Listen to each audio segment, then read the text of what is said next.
assim.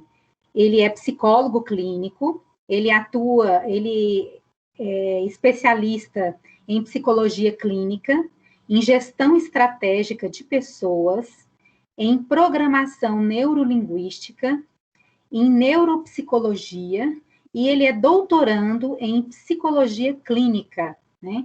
Então, uma pessoa que se preocupa com esse tema, né? Estuda esse tema, da importância da espiritualidade na vida humana, né? Do ser humano, na vida como um todo. E em tempos de crise, mais ainda, né? E a gente falando sempre em OMS, né, professor?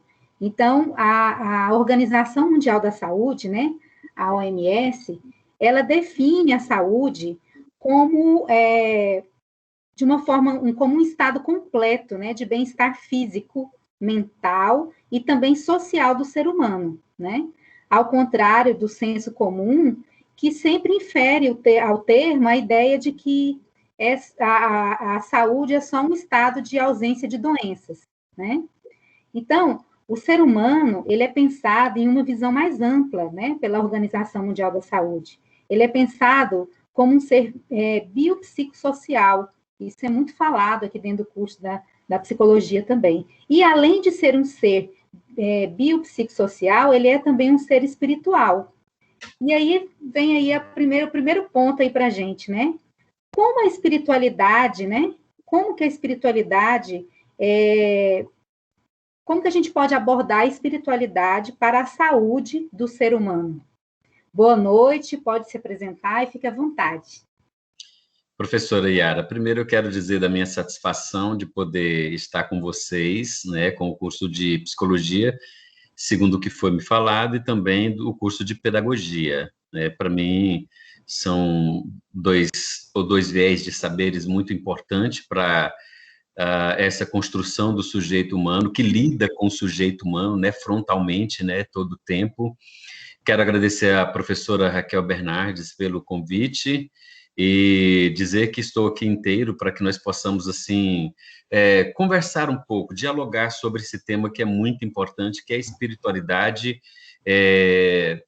Ela faz parte do sujeito e ela constrói a subjetividade do sujeito, ela corrobora para o crescimento e desenvolvimento da sociedade como por um todo, e no momento de crise ela é determinante para as nossas vidas. Como você, então, professora, colocou aqui a respeito dessa visão, né, da Organização Mundial de Saúde, a OMS, falando desse sujeito humano que pensa a saúde do sujeito humano na sua integralidade, na sua totalidade, na sua plenitude. Antigamente, se percebia o sujeito ali fragmentado, né?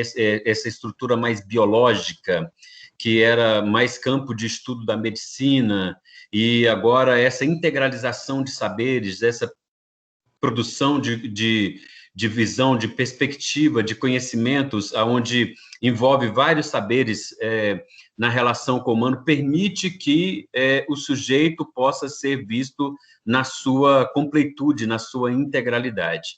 E pensando dessa forma, a Organização Mundial de Saúde adotou um modelo que ela ampliou a visão de percepção em relação ao sujeito e passou a entender que a espiritualidade, então, fazia parte desse componente causador, né, produtor da saúde dentro na existência do ser humano. Então, por isso, biopsicossocial e espiritual, né, e espiritual.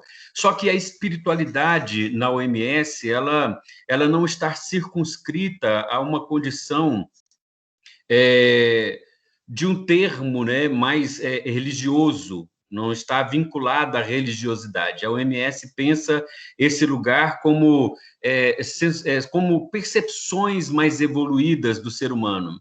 Quando fala a respeito da espiritualidade, está dizendo sobre as emoções, sobre a construção da personalidade em níveis mais elevados. Por exemplo, quando nós falamos a respeito de emoções e também de sentimentos, são as emoções quem determina quem somos, o nosso comportamento, a nossa forma de estar, nossa forma de relacionar. E quanto mais emoções positivas, quanto mais emoções elevadas, melhor é a relação do sujeito com ele mesmo e também com a sociedade e com os eventos em que ele está passando. Tipo, por exemplo, quando eu cito uma emoção, é importante falar a diferença entre emoção e sentimento. A emoção, ela é uma ação através da percepção que nós temos, e essa emoção, geralmente, neurocientificamente falando, ela starta, na verdade, ela aciona hormônios no nosso corpo. Se eu tenho uma emoção de felicidade, por exemplo, vai liberar um hormônio na minha corrente sanguínea de serotonina, e vai então fazer com que eu venha estar estimulado para o bem-estar na relação com a vida, ver a vida, perceber a vida. Eu costumo dizer que a serotonina é mais do campo solar, né, desse campo do dia, da vida. E então, quando eu sinto uma emoção, essa emoção gera um hormônio na minha corrente sanguínea, é liberado um neurotransmissor na minha corrente sanguínea. E quando é liberado esse neurotransmissor, eu tenho um sentimento, e sentimento é algo mais profundo do que uma emoção. E esse sentimento, então, ele pode durar horas no meu organismo, como pode durar também meses e até ano, e pode durar a vida inteira.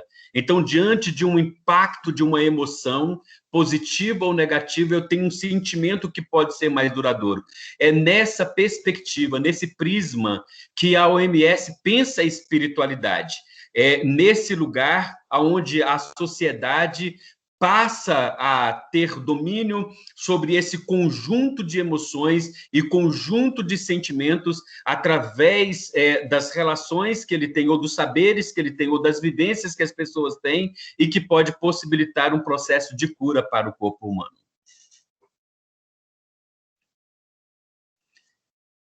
Não estou ouvindo. Aqui a gente tem aqui o Pedro Henrique, um participante, né, colocando aqui no chat que a espiritualidade salvou a vida dele. Sim, é interessante que onde a gente amplia essa perspectiva, né? No contexto clínico, você se depara muito com essa condição da espiritualidade perpassando o set terapêutico. Eu gosto muito do contexto clínico, atuo dentro da área clínica desde a minha formação, e porque a cada paciente que entra e que sai é uma experiência, né? É um laboratório. Cada pessoa lhe dá oportunidade de conhecer mais, de saber mais. E aí, quando essa pessoa vem para dentro da relação do set terapêutico, ela vem completa, ela não vem fragmentada, ela não vem só uma parte, não vem só o biológico. Eu não venho trazendo para cá só o psicológico, eu não venho trazendo para cá só o cognitivo, eu venho pensado de forma inteira. Eu venho com o meu biológico, eu venho com o meu cognitivo, eu venho com as minhas relações sociais, eu venho com as minhas relações sistêmicas, e eu venho também enquanto ser espiritual que eu sou. E eu venho trazendo dentro da espiritualidade também o conceito de religiosidade, que é importante ter essa separação, religião e espiritualidade diferente, mas a espiritualidade, ela determina muito sobre o sujeito e o processo realmente do bem-estar, da saúde, né?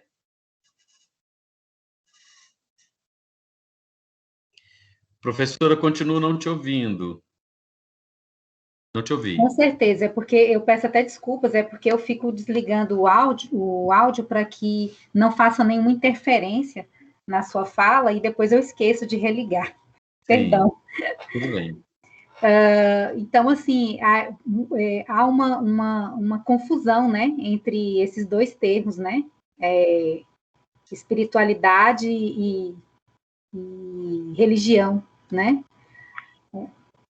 Então, assim, a religião, né, ela diz respeito a uma estrutura, né, de uma instituição que tem uma crença, que tem princípios, que tem ritos e fundamentos, né, e que envolve o crer em um ser supremo, né. E aí, eu acho que caberia aqui a gente conversar um pouco sobre isso, né, sobre a diferença entre religião e espiritualidade, não é, professor? Sim, professora, assim, é interessante porque a religião, ela potencializa a espiritualidade, ela potencializa a espiritualidade. Mas a espiritualidade, ela não é um domínio da religião, é preciso dizer dessa forma. É por isso que a Organização Mundial de Saúde vai pensar esse discurso da espiritualidade parte do sujeito. Eu não preciso de estar inserido dentro de um contexto religioso para eu ter espiritualidade. A espiritualidade, como eu disse, ela é inerente ao sujeito e ela fala de construtos mais elaborados, mais altos, da personalidade do sujeito humano. Agora, eu tenho uma religiosidade, né? Eu tenho uma religião, e a minha religião, então, ela vai determinar esses construtos mais elevados, né? O amor, por exemplo, é um construto mais elevado, né? A paz, por exemplo, é um outro construto mais elevado. A própria fé é dessa condição de um construto mais elevado. E isso tudo pode ser potencializado através da religião, que, como a senhora acabou de contar, a religião tem essa estrutura mais organizacional. Toda religião tem uma teologia, né? O cristianismo tem a sua teologia, o cristianismo nos vários viés, né? O cristianismo oriundo ali do judaísmo tem a sua teologia, o próprio judaísmo tem a sua teologia, o cristianismo católico tem, então, a sua teologia, o cristianismo evangélico, protestante tem a sua teologia, mas o espírita também tem sua teologia, né? O budista tem a sua teologia. Então, todas essas áreas de saberes religiosos têm, então, a sua teologia, e cada teologia tem as suas doutrinas, tem os seus ensinamentos. E aí a pessoa que se identifica com a religião X, ela vai seguir aqueles ensinamentos dessa religião X, mas a pessoa que se identifica com a religião Y vai buscar aquela doutrina, aquele ensinamento de determinado tipo de religião. Então, essa religião tende a potencializar a espiritualidade, e quanto mais a pessoa vinculada à sua religião, ela vai ter, então, esse estímulo da espiritualidade. É claro que, como eu já disse, uma pessoa não precisa ter uma religiosidade para poder ter uma espiritualidade, mas quando você está inserido em um núcleo de religião, você acaba potencializando, porque os ensinos vão estar trabalhando com esses elementos mais evoluídos da natureza humana. Tem até aqui a Fabiana, né, uma participante, colocou aqui para a gente: orar e ler a Bíblia me ajudou muito a separar os obstáculos extremamente árduos no meu caminho. Graças a Deus deu tudo certo. Então, olha, interagindo aqui. Sim, a Fabiana coloca orar e ler a Bíblia, né? A Bíblia, ela é um compêndio de livros de alta performance, eu costumo colocar. Quando você lê a Bíblia com um foco de você buscar desenvolvimento pessoal, você expande a sua mentalidade de uma forma muito, muito forte. Hoje já se tem ciências produzidas em cima de textos bíblicos, né? Por exemplo, se quiser colocar aí, professora, ou os alunos que estão participando, tem um livro que eu super indico, Força versus Poder, os determinantes ocultos do comportamento, de David Hawkins.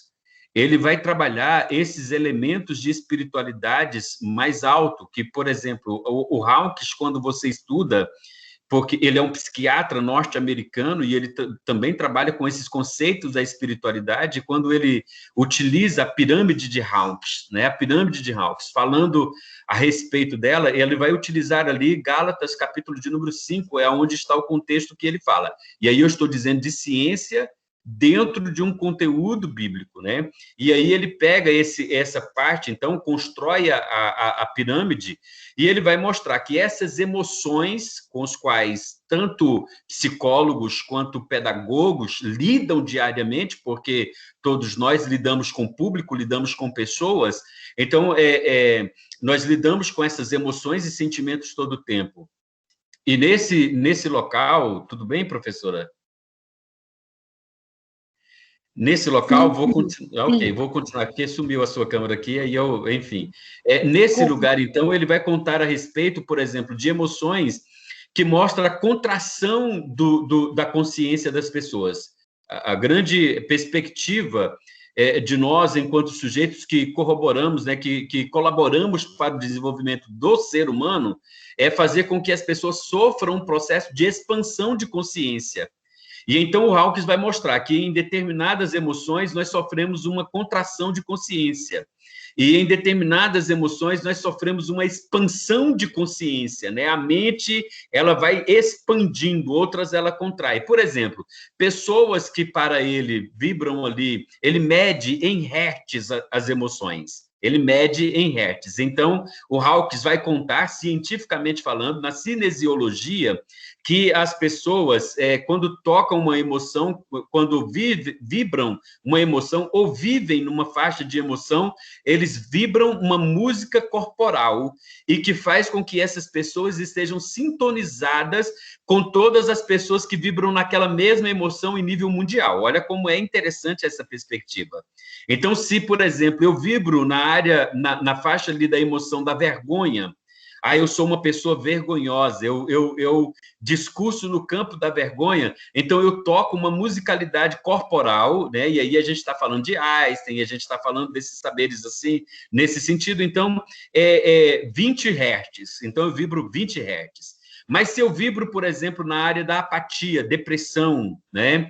Eu estou ali na área da depressão, estou apático, a minha mente se desenvolveu até ali a apatia. Eu vibro uma música corporal de 50 Hz e de todas as pessoas que estão em apatia no mundo inteiro. Agora, imagine o momento que nós estamos vivendo, que é o tempo dessa crise sanitária que se abateu sobre o planeta, né? Em tempos de Covid, vamos dizer dessa forma. Então, quantas pessoas depressivas, quantas pessoas em luto nesse momento? Então, quantas pessoas estão vivendo um momento de contração de consciência e não de expansão? Quando eu vou para a expansão, eu vibro, então, ali na faixa, começo a vibrar na faixa de coragem, 200 Hz. Eu já toco uma música mais alta e, com a coragem, eu começo a fazer coisas que são da ordem da evolução para a sociedade, para o planeta. E se eu, por exemplo, frequento, exemplo ali, a razão, que é um tipo de sensação, de percepção também que ele coloca, a razão para ele é uma vibração de 400 Hz. Então, veja quanto distante eu estou quanto distante eu estou de uma pessoa que vibra ali na área da vergonha e também nessa área da apatia. O medo é 100 Hz. E aí eu estou falando que quando eu estou com a minha razão, né, eu vibro 400 Hz. E para o David Hawkes, né, que ele vai teorizar sobre a cinesiologia, ele vai então dizer que uma pessoa com 400 Hz, que vibra em 400 Hz, ela tem possibilidade de equalizar a energia psíquica de 400 mil pessoas. Nossa Senhora. É muito fantástico. E aí, dentro daquilo que a Fabiana... Dentro daquilo que a Fabiana conta, né, de ela ter lido a Bíblia, de viver essa questão aí de que esse processo de mudança através do orar e ler a Bíblia, ela vai contar, então, lá em Gálatas, no capítulo 5, o Hawkes vai apontar ali que o amor, quando eu vibro na frequência do amor, eu estou vibrando 432 Hz positivos, subindo essa escala. E então uma pessoa que vibra no amor mais, para o David Hawkes, ela tem possibilidade de equalizar a energia psicológica de uma cidade como a grande São Paulo, cerca de 10 milhões, 11 milhões de pessoas. Nossa! Então, o que significa dizer que a espiritualidade, né, ela pode contribuir muito para a promoção da própria saúde nesse momento atual de crise, né? De crise sanitária, não é mesmo? Total, porque, imagine... Qual que seria a atitude, né, da população mundial ideal para que isso realmente se potencializasse, realmente pudesse ser promotor de saúde para o mundo? Então, olha, agora nesse momento é interessante pensar, né? As pessoas que são acadêmicas de psicologia que estão entrando aí, e essa semana da psicologia deu saudades, né? Quando você iniciou aí, professora, falando da semana da psicologia, de relembrar os momentos ali inseridos também dentro dessa questão do curso, né, que a gente vivenciou esse momento também de muita significância para a vida do acadêmico. Mas pensa bem, o psicólogo hoje, e cada professor também inserido nesse contexto do contato com as pessoas, eles são promotores de saúde. Então, tanto o psicólogo quanto então a pedagoga, a professora, eles são promotores de saúde. Nós promovemos saúde ou não. Podemos promover ou não. Então, a contribuição de cada um de nós é poder estimular emoções positivas nas pessoas. Quando nós estimulamos as emoções positivas, geramos sentimentos positivos. E sentimentos positivos geram cura, né? Sentimentos positivos geram cura. Tem até um apóstolo citado biblicamente, que é João, ele escrevendo a uma pessoa, ele diz assim: desejo que te vá bem, que vá bem a tua alma, como bem vai, então, que haja saúde na tua alma, como bem vai em outros campos da sua vida. Ele cita um texto, parafraseando o texto de João, e ele vai dizer a respeito disso: olha, você está bem nessa área, desejo que a tua alma também vá bem nesse sentido. Então, nós promovemos a saúde através da promoção de emoções positivas. A Fabiana está participando aqui, ó, ela está colocando aqui a Bíblia. A gente estava comentando ainda sobre a Bíblia, né, um pouquinho atrás. Então, a Bíblia ensina como devemos viver, porque o mundo ensina totalmente o contrário. Muitas pessoas não têm a Bíblia, mas a mesma nos passa a forma correta, principalmente os 10 mandamentos, e amar o próximo como a si mesmo. Aí o pessoal está falando aqui, comentando aqui, professor Joelder, como está sendo legal e bacana o tema que o senhor está tratando e a forma como o senhor está abordando tudo isso, né? Estão aqui agradecidos. Que bom. E tem aqui uma outra aqui atrás, a Samara, ela estava pedindo para repetir o nome do livro. Aí o Pedro colocou aqui, Força versus Poder, né? Perfeito. É isso, né?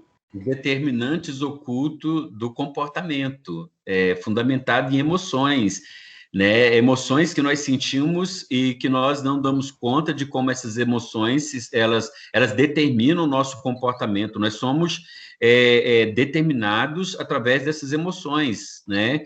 E desses sentimentos que eu acabei de colocar aqui. E quem for ler esse livro vai achar excepcional, vai dar uma guinada na sua mente.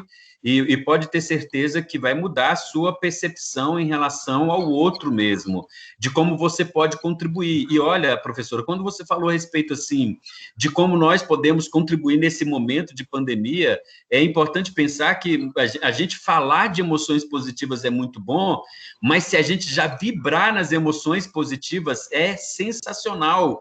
Como diz a Regina aqui, né, falando a respeito dessa perspectiva desse momento que nós estamos aqui.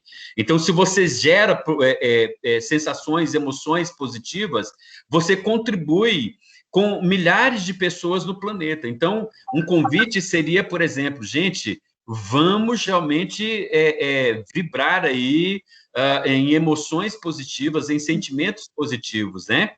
Vibrar todos numa sintonia o mais positiva possível, né? Isso, exatamente. Interessante. Alguém gostaria aí, pessoal, de dar alguma contribuição, fazer alguma pergunta?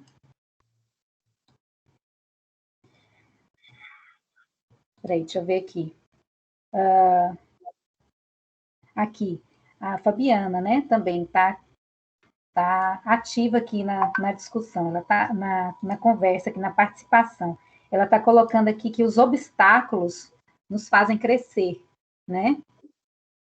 E o Pedro completou, o amor é a vibração mais alta, não é? Então, eu penso que o Pedro está entendendo aí a abordagem do livro, e eu diria, Pedro, que o Hawkes ele expressa, né, assim como o texto bíblico lá de Gálatas, capítulo 5, versículo 22, vai dizer que o amor, na verdade, é a porta para os estados mais evoluídos das emoções e sentimentos. Emoção, o amor, então, ele é um sentimento, como eu disse, é algo mais profundo do que uma emoção. Emoções podem gerar sentimentos profundos, e emoções podem gerar, por exemplo, o amor.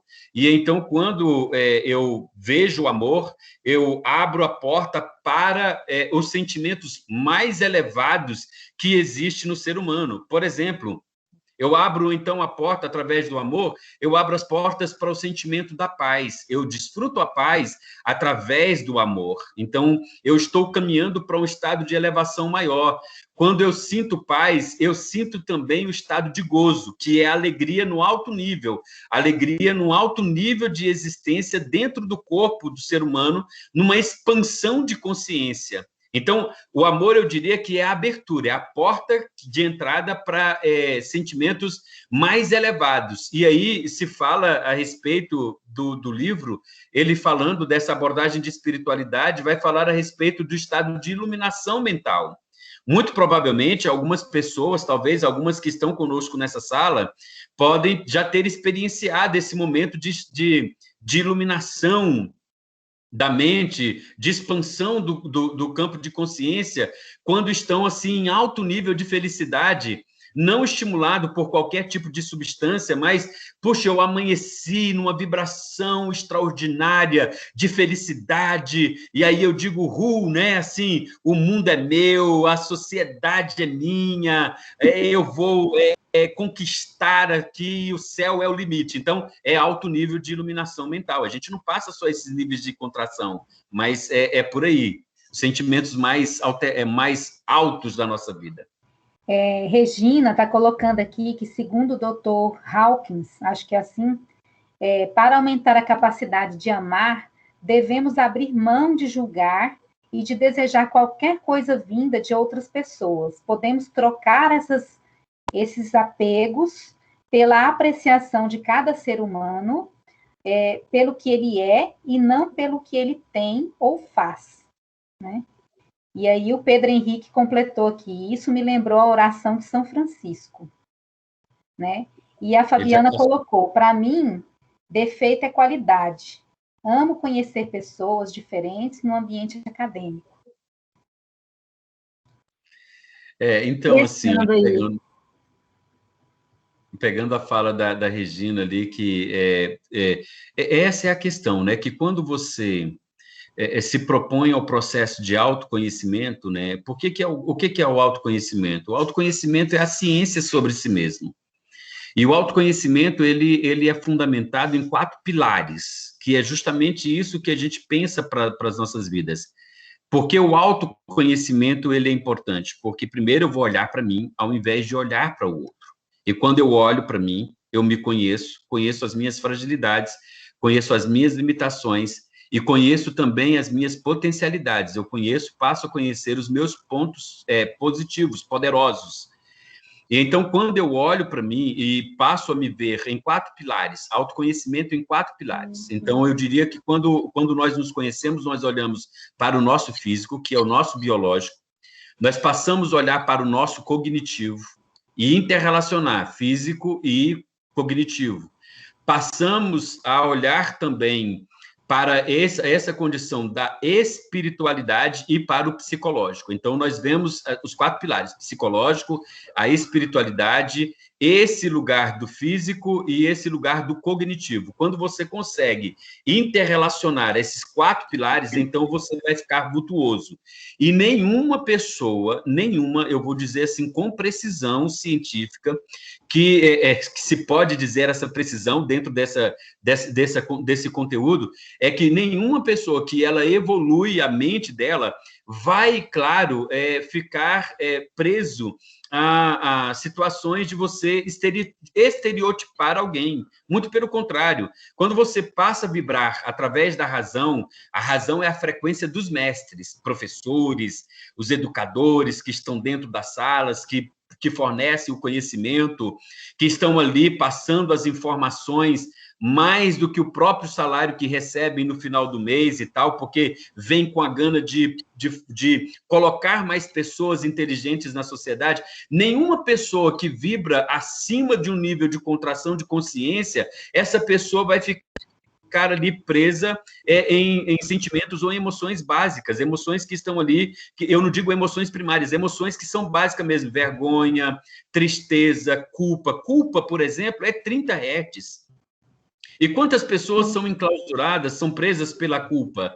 Não é? Então, quando você passa a ter o autoconhecimento, você terá... Ficam ali a vida inteira presas, né? Se a pessoa fica na contração de consciência e ela não expande, o Hawkins vai dizer aí, de 85% das pessoas no planeta vivem em condição de contração de consciência. E quando você se liberta para evoluir através do autoconhecimento, então você expande a mente e você passa a não ficar refém mais da história, né? Você passa a determinar a sua própria história. É você no controle da sua própria vida. É você no controle das suas próprias emoções. É você no controle dos seus próprios sentimentos. É você no controle das suas próprias limitações. Então você se torna gigante. Por isso que a espiritualidade ela é muito importante. Então, a gente pode dizer assim, que essa ciência de si mesmo, né, que é o autoconhecimento, então a gente pode dizer então que ela discursa com a espiritualidade, ela promove a saúde do ser humano, não é isso? Amplamente, amplamente.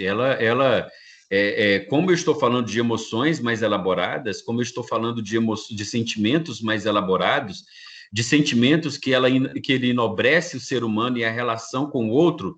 Quando eu falo, por exemplo, de amor, no amor eu libero substâncias neuroquímicas na minha corrente sanguínea que são promotoras de saúde para o organismo.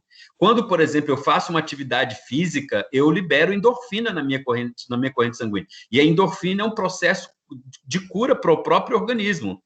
Quando eu falo do amor, eu estou liberando serotonina, eu estou liberando dopamina, ocitocina, vasopressina, eu estou liberando aqui a própria adrenalina, noradrenalina, cortisol. É um conjunto, uma bomba química liberada no meu organismo e como eu não me relacionar bem com o outro amando. Através dessas substâncias químicas poderosas que são liberadas na nossa corrente sanguínea. Então, quando nós falamos de espiritualidade, nós estamos falando de ciência, nós estamos falando de neuroquímica, né? Desse processo também da neurofisiologia, né? Esse processo neuroquímico que ele vai startar na nossa neurofisiologia e passar a fazer com que essas sensações, elas positivas, sejam liberadas na nossa corrente sanguínea e todo o nosso corpo vai sentir. É importante que uma pessoa que vibra no amor, ela vai sinergicamente contagiar outras pessoas que estão à sua volta. São energias positivas, né? Eu particularmente estou adorando essa história aí de neuroquímica. Não sei se os participantes estão identificando isso daí. Ai, é porque eu trabalho com a psicologia na parte de mentoria que envolve essas questões biológicas, mais a parte, as reações mais biológicas, né? Por isso que eu estou aí destacando isso aí. Aí Sim. Viu o Pedro aqui dizendo o seguinte, ó. Quando eu comecei no meu processo de autoconhecimento, eu passei a entender melhor as pessoas também, ser mais amável e compreensível. Eu fico até pensando, né, então, que a empatia, nos dias de hoje, se fala muito, na atual crise, né, que o mundo está atravessando, fala-se muito em empatia, né? A empatia é amar, né? Então, a empatia, a gente pensando Daniel Goleman, né, que é o maior teórico que discursa no campo da inteligência emocional, o Daniel Goleman, ele vai dizer a respeito da empatia ser um modelo de inteligência, né? A empatia, então, é um conjunto de qualidades que eu desenvolvo e passo a ter habilidades para lidar na relação com o social, com o próximo. Nesse momento de pandemia, então eu passo a ser solidário ao outro, eu passo a ser uma pessoa que me importo com o meu próximo, eu passo a estar... orando, rezando em função do outro, entendendo a dor do outro. Isso é empatia. A empatia não é se colocar no lugar do outro, porque fisicamente é impossível você se colocar no lugar do outro. mas é você, até usando a cognição, procurar entender como aquela pessoa está sentindo a partir daquilo que ela está me mostrando. Dá para ter empatia cognitiva? Dá para ter empatia cognitiva, quando eu estou inteiro com o outro. O psicólogo faz isso constantemente. O pedagogo vai fazer isso constantemente, porque ele vai estar com o aluno dele, ele vai estar entendendo como é que esse aluno sente, o que ele está contando com o que ele conta. O psicólogo também vai procurar entender aquilo que a pessoa está contando a partir daquela fala dela, né? Se a gente utilizasse Freud aqui, seria o método da associação livre, né? Entendendo o que essa pessoa conta no discurso mais aprofundado, o que ele conta que ele não contou. Então, eu passo a entender o que essa pessoa está contando. É empatia. A empatia é um conjunto, então, de ferramentas, é um conjunto que repertoriza as pessoas para poder lidar com o outro. E é o discurso, sim, do amor. É no amor em que nós nos colocamos dentro dessa relação com o outro. Então, a gente está fazendo ciência a partir da espiritualidade, né? É ciência a partir da espiritualidade. Com certeza. A Regina está até colocando aqui sobre a questão ainda do autoconhecimento. Se acharmos que sabemos tudo, estamos fechados a aprender o novo, né? Ela colocou isso aqui para a gente. Que sem aprendizado não há evolução, né? Teve aqui a Fabiana, que citou Augusto Cury, e o Pedro falando da empatia. A empatia está em falta no mundo. O amor está esfriando. Falando dos tempos de hoje, né? De crise. Olha, é interessante quando a gente fala a respeito dessa questão do amor esfriando. Olha que responsabilidade tem o profissional de psicologia, olha que responsabilidade tem o pedagogo. A gente tem um trabalho que a gente faz com um canal no Instagram, que é o Eduque as Emoções, e no Eduque as Emoções, o que a gente trabalha? A gente trabalha a educação das emoções de forma preventiva, né? De forma preventiva. Lá a gente está buscando conscientizar pais, conscientizar líderes, conscientizar influenciadores, que nós precisamos trabalhar essa educação, essa psicoeducação das emoções desde muito cedo. Se esfria justamente porque nós passamos a estimular inconscientemente, até conscientemente, algumas pessoas passaram a estimular algumas emoções mais da ordem da dor, né? Do próprio egoísmo, de nós não sofisticarmos o ego. O Freud, ele diria, no mal-estar da civilização, o mal-estar da civilização, ele diria o seguinte, que o que é remédio para a sociedade é justamente você civilizar a sociedade. Para Freud, deveria existir esse processo. A grande sacada, a grande transformação da sociedade viria através de um processo civilizatório, mas é um civilizatório através de uma educação psicológica. Então, seria através de um processo da psicoeducação, quando nós mexemos com a psique do ser humano, quando nós educamos essa psique do ser humano, no ser humano, ele evolui, ele cresce. Então, o processo de psicoeducação é a civilização que tanto Freud falava há mais de um século e meio atrás, né, vamos dizer dessa forma, que ele já conjecturava essa perspectiva e que outros, vários dos saberes da modernidade vêm trabalhando esse lugar da inteligência emocional, da educação psicológica, para que haja um estímulo do encontro, essa conexão do olhar para dentro, né? Inclusive, através da meditação hoje, que é uma prática, uma ferramenta muito bacana para poder estimular esse processo da espiritualidade, a meditação é você olhar para dentro. Quando nós passamos a olhar para nós mesmos, para dentro de nós passamos a entender que existe um ego ali dentro dessa história. Interessante o lugar do discurso freudiano é quando ele pega esse ego, que é a nossa personalidade, a nossa essência, o nosso sujeito mais íntimo, e ele coloca que nós sofremos pressão de 3 severos mestres. Então, Freud vai contar a respeito do id, do superego, e da cultura, que exige sobre esse sujeito que nós somos a nossa essência. Então, nós estamos tão sobrecarregados de conceitos que eles são involuídos e que pressionam o nosso ego, aonde o nosso ego não é dono na sua própria casa, nessa própria casa que nós somos. Então, a grande perspectiva do ser humano é fazer com que o ego surja sofisticadamente, não um ego que ele é cheio de lixos, né? Sociais, culturais, das dores sistêmicas, familiares, muitas vezes que nós conduzimos, nós carregamos, é onde nós podemos trazer esse ego para fora, na nossa própria personalidade, curado através de um processo de psicoeducação, de civilização do ego, fazendo com que nós venhamos evoluir enquanto sujeito. Quando nós evoluímos enquanto sujeito, promovemos cura para as pessoas que estão conosco, a partir de nós. Nossa, que interessante, que bonito. O Pedro Henrique aqui, ele está pedindo que no final da palestra, não sei em que momento, ele está colocando aqui, professor, você pode, por favor, no final da palestra, falar de novo sobre a frequência das emoções? Quando você falou o alcance das frequências nas pessoas ao redor. Nas pessoas ao redor. Sim, sim. Quando você quiser, professora, é você quem determina. Aí eu não estou te ouvindo de novo. A Fabiana colocou assim, eu sou muito calma.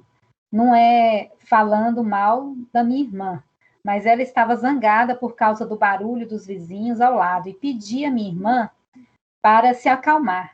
Aí ela se estressou. Como estou muito calma, comecei a ter crise de risos. E a minha irmã também achou muito engraçado. E até sorriu também e acabou o estresse. É porque sinergicamente contagia, né? É. A gente contagia os outros com emoções positivas, né? Então, aí o Pedro tá concordando aqui com ela. O Pedro é o mesmo que pediu lá da frequência. Tá, então falando um pouquinho, só quero abrir um pouco aqui antes de falar um pouco da frequência de novo para o Pedro, que ele comentou, um pouco da tripartição da alma que o Platão ele fala. Na tripartição da alma, que eu super recomendo vocês lerem o texto da tripartição da alma, no olhar de Platão, você vai entender o quanto já se ocupavam os teóricos, né, os grandes teóricos já se ocupavam com esse tema da espiritualidade, né? E Platão ele vai falar a respeito da alma, que é o mesmo conceito freudiano de ego, né, e de self para Jung, né, na psicanálise. Então, quando o Platão fala a respeito da tripartição da alma, ele vai dizer que a alma ela tem 3 mentes, e é exponencial esse conhecimento, né? Ele vai falar que que a alma tem 3 mentes: a mente concupiscente, a mente emocional e a mente racional. E o grande processo para Platão é você fazer com que a sua alma ou o seu ego ele evolua tanto a ponto de ficar um ego racional, que enquanto você está com a mente concupiscente, né, concupiscente da alma, você está muito voltado para as práticas inferiores do próprio corpo, né, atendendo demandas do próprio corpo, né, é mais voltada ali para aquelas questões mais involuídas, mais declinadas à carne, né, aquilo que a carne pede, aquilo que o corpo pede. Oi, professora.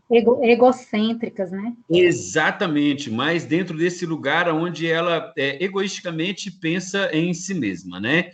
Quando você vai para a mente emocional, aí você já começa a trabalhar esse alto nível de espiritualidade, que é o que a Organização Mundial de Saúde vai contando para nós. E aí você começa a domesticar as emoções, a entendê-las, a domesticá-las, né? A condicioná-las. E aí, se a gente pega um viés mais da psicologia comportamental, a gente vai dizer de condicionamento dessas emoções ou condicionamento desses comportamentos emocionais em nós, né, que seria esse mais o viés.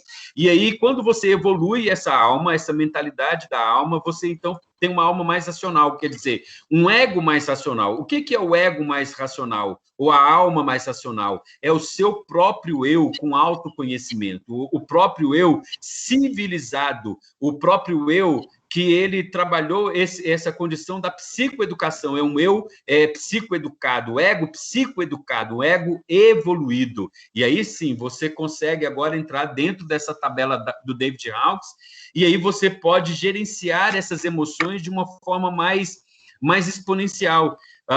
Aqui para o Pedro que pediu, então, aí, esse lugar das emoções, o planeta Terra, para o David Hawkes, ele vibra ali em 212 Hz. Quando eu entro, por exemplo, não, desculpa, professor, eu não escutei a frequência. 212 Hz do planeta, atualmente. Penso que, de acordo com a abordagem da cinesiologia de David Hawkes, quando nós passarmos a pandemia, a mentalidade do planeta vai ter sofrido uma expansão significativa. Nós hoje estamos vivendo um momento de contração por causa das perdas, mas é possível também, é preciso entender o seguinte, que dentro da dor existe crescimento. Dentro da crise existe decisão. Dentro do caos existe ressurgimento. É muito importante pensar nessa história. Olha, por exemplo, nós estamos pegando aqui uma vacina que, em regra, seria desenvolvida em 10 anos e nós desenvolvemos... O sistema solar foi formado por um caos, né? Exatamente. Então, para podermos ver, o próprio universo que nós estamos, a nossa própria galáxia, foi formada a partir do caos. Então, nesse lugar aí, a vacina que deveria ser feita em 10 anos, que fariam em 10 anos, foi feita em 1 ano. Olha quanta evolução da ciência em tão pouco tempo. E aí a gente precisa invocar aqui que quem pariu, vamos dizer dessa forma, as mentes que vão parir uma vacina em tão pouco tempo, é uma mente que vibra numa frequência ali da consternação, né? Do lugar da tristeza, porque a tristeza, do ponto de vista positivo, ela leva a pessoa para o campo de reflexões mais elaboradas. Então, ali na tristeza, eu vou refletir, eu vou pensar, a tristeza conduz a pessoa à alma, ela conduz a pessoa à arte, aos poemas, a buscar alternativa, a buscar uma alternativa, né? Exatamente. Não deu aqui, por aqui, eu vou pelo outro lado, né? Sim, ela vai enxergando possibilidades, porque ela reflete, né? Então, quando a gente pensa, então, o planeta 212 Hz, penso que vai expandir a partir desse momento que nós superarmos essa crise pela pandemia, né? Por essa crise sanitária. Então, quando a gente chega ali, dentro desse local que o Pedro estava colocando, a gente pega amor, que nós falamos que é uma abertura 432 mais, nós já entramos dentro do campo do amor. Mas, por exemplo, a alegria, ela vem dentro de 540. Também tem um estudo muito interessante, que é bacana os acadêmicos explorarem, para você ver o quanto é poderosa essa força das emoções em nós, ver... Se você digitar no Google imagem das emoções no corpo, você vai encontrar emoções fantásticas, eu acho muito bonita, um grupo de estudantes, de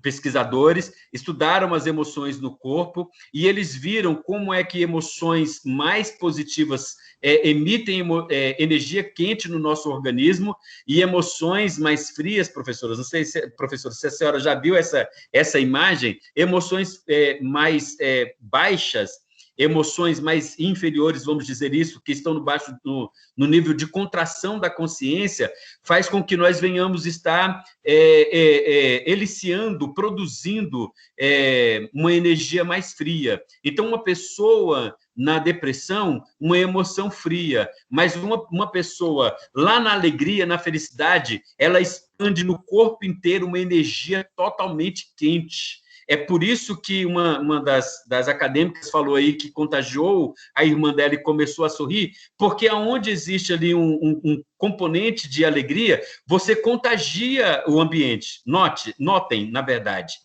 Você já teve a experiência, né? Você que está com a gente, teve a experiência de chegar uma pessoa aí mesmo dentro da sala, né? Desse movimento da academia, da universidade, olha, vem um colega que você diz, nossa, aquele colega é tão bom estar perto dele. Já teve essa sensação de você estar perto, professor, de uma pessoa que te Todo faz mundo muito querer bem? estar perto, né, de alguém, achar bacana, né? Isso, exatamente. Essa pessoa tem uma energia boa. É uma energia emocional, um campo de energia emocional positivo. Agora, também tem aquelas pessoas que você diz, nossa, fulano de tal vai chegando, e é tão pesado você estar perto dessa E a pessoa, porque hiena, essa pessoa ó vibra em dia, energia ó ruim. céus, ó azar. Sim, exatamente, né? Então, quer dizer, aquele peso. É isso aí, professora. Emoções positivas, você vai vibrar numa emoção positiva de, por exemplo, estado de iluminação. Quando você tem da paz para cima, você entra dentro de um contexto de iluminação. Para David Hawkins, quando a pessoa entra num estado de iluminação, ele tem poder de equalizar a energia do planeta. Aí a gente está falando de mestres tipo Jesus Cristo, né, que entrou no mundo e equalizou a energia vibracional do mundo inteiro. Olha quanta positividade, hein? Sim. Quanta positividade. Tá aqui a Giovana colocando que hoje minha mãe estava muito estressada, inclusive comigo, mas eu estava animada e consegui animar ela e meu pai. Show Aí, demais. Isso é muito contagiou, bom. É isso mesmo. contagiou. Fabiana, tem gente que nem me conhece direito e começa a falar sobre a sua vida para mim. Acho legal, gosto de dar conselhos para as pessoas. É isso, né? A gente, quando faz cursos de vivência, esses tempos atrás eu estava também aí com a Fabiana, né? Só corroborando com a fala dela, o quanto é interessante. Eu estava fazendo um curso de vivência esses dias, de imersão, e estava numa sala e com algumas pessoas. E uma pessoa foi se deslocando no local, eu estava mais ao fundo da sala, forma em U, a sala estava, antes da pandemia, é claro, né? E aí essa pessoa foi chegando mais para perto, foi chegando mais para perto, chegando para perto, e de repente ela chegou e colocou a cabeça assim no meu ombro e disse, eu posso ficar por aqui? Eu disse, sim, claro, Ai, pode ficar, tranquilo.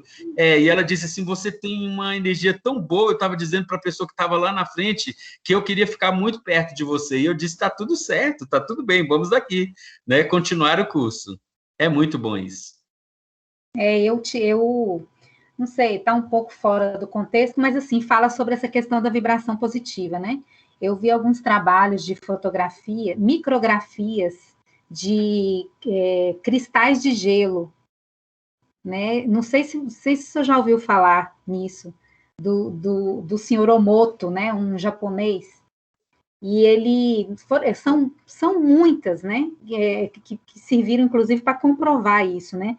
Mas o quão perfeitos são os cristais que são fotografados após a água ter sido exposta a uma vibração positiva, a vibrações positivas, a fontes de água limpa, a orações, a palavras de agradecimento, de amor, de carinho, né? E quão feios são os cristais que são formados a partir de energias negativas, né? Então, e a gente, nosso corpo, ele tem mais água do que qualquer outra coisa, né? Sim. Então, a gente pode realmente captar as vibrações. Então, nesse tempo de crise, né, eu acho que o melhor mesmo para a gente é tentar se manter o mais positivo possível, né? Total. Quanto mais você procura trabalhar a mente, e aí é uma questão de trabalhar a mente, né? Porque tem pessoas que têm dificuldade, ela vê o caos e ela se abate. A gente precisa olhar para o caos como sendo uma oportunidade de recriação, de reconstituição, de ressurgimento. Então, se você mantém a sua mente focada no positivo, você vai liberar substâncias neuroquímicas, que é que nós já falamos aqui, positivas na sua corrente sanguínea. Então, foco em coisas positivas, gente, nesse momento, para que você venha vibrar uma energia positiva, quimicamente falando, e quando a gente fala de energia, a gente não está falando aí só de um conceito, né? Nossa, é um conceito místico, não, nós estamos falando de energia química que você libera no corpo e que você reverbera por onde você estiver. como a professora colocou aqui, dos cristais, né, de gelo, que está, sim, inserido dentro desse contexto que nós estamos conversando, porque nós estamos falando de espiritualidade, né? E as emoções propõem esse processo à nossa volta. Então, nós vibramos saúde ou podemos vibrar adoecimento. E aí é importante que você entenda o que você quer vibrar, o que você quer produzir. Tem aqui a Fabiana colocando o seguinte, ó, energia do pensamento firme. É o nome, se não me engano, Louis Hay. Ele ajudou milhões de pessoas, né? Não consegui entender muito bem, mas eu acho que é alguém que pode ter ajudado muitas pessoas com a energia do pensamento firme, né? E tem aqui a Samara, né? E a gente já vai, assim, conduzindo aqui, né, para uma conclusão mesmo, dizendo o seguinte, ó, professor, o senhor tem Instagram para acompanharmos seu trabalho por aí? Sim.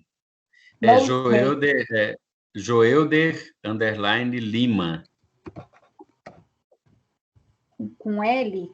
Ou J-O-E-U, né? isso, Joelder underline Lima, @, né? Estou colocando aqui. Isso, geralmente às segundas-feiras a gente está lá. Sim, a professora é Joelder com U, tira o L.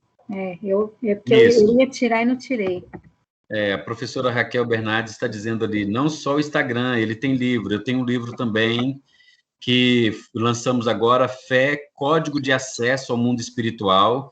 Trabalhamos muito esse conceito da espiritualidade, inteligência espiritual em alta mesmo, e trabalhamos aí relacionado com inteligência emocional, esse conhecimento psicológico. É muito bacana o livro, um conhecimento bem bacana. Nossa, que Obrigado, professora Raquel. Raquel, você gostaria de agradecer pessoalmente ao professor?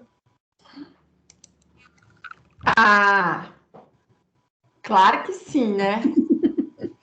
Nossa, que aula! Muito bom, né? Adorei o bate-papo.